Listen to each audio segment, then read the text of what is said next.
Growing up in Nyanga is hard. Everything that happens in my hood, I don't know, it's like there's two different things in this life. There's the ones that are going to school and then the ones that are just not, like they are on the other side, like being wake up like gangsterism or something.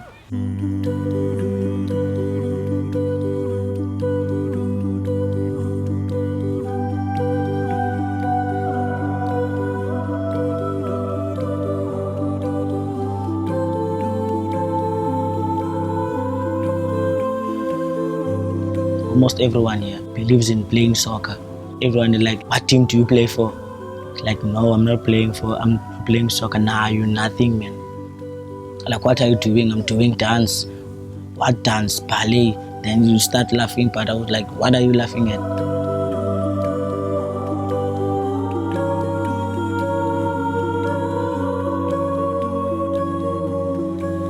When I first saw Sindisile was in a class in Nyanga at Walter Teka. I saw him as a child that wanted to try this out, but a child that was shy. I've known him for the past 7 years, and yes, I've always been very, very impressed with his determination and his drive.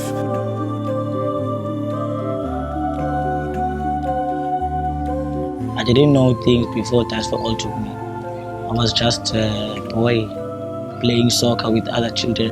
Then I saw these classes they were doing and then asked them how to join in that, and then they told me it's easy, you just come yourself there and then register and then you'll be clear. In his community, he had to prove that you're not a sissy when you do a ballet. You are a man, because there was a stigma that if you do ballet as a male, meaning that you will be given a name. So for him, it was tough.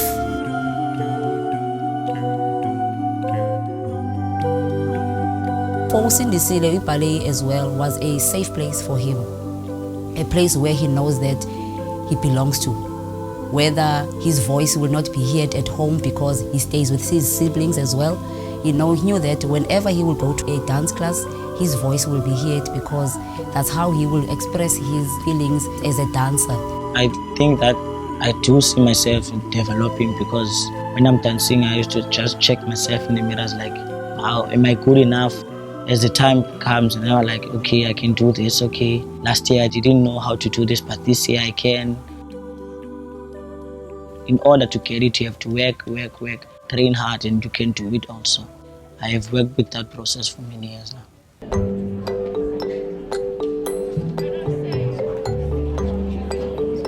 The process of rehearsals is always a long and arduous one.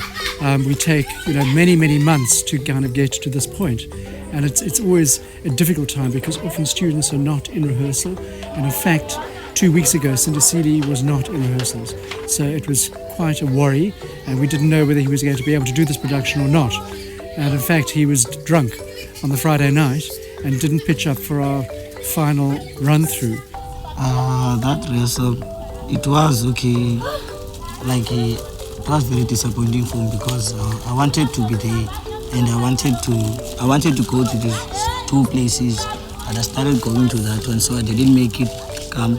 I couldn't make it to come to dance that time. It was very, very difficult with him not being at that final dress rehearsal because I thought, are we going to be able to have him in the production or not? I had to get our outreach manager, Hope, to go and see where he was. She couldn't find him and eventually found out that there were some guys that came out of the bush on the Friday night. And what normally happens, these guys then get very drunk, and he was one of those boys.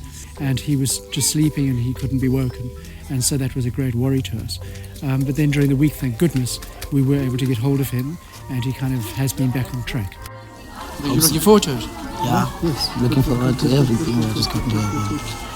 Are we all ready? I'm just finishing the last makeup.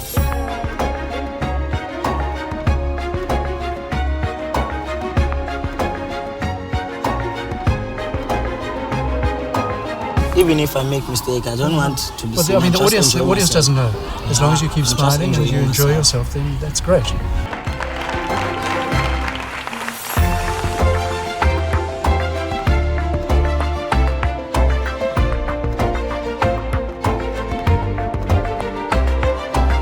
My dreams, I would like to go dance in another country, maybe America or something. I would like to see myself in some place that everyone will have my mind on is doing the same thing, so that I can keep myself up and have a confidence.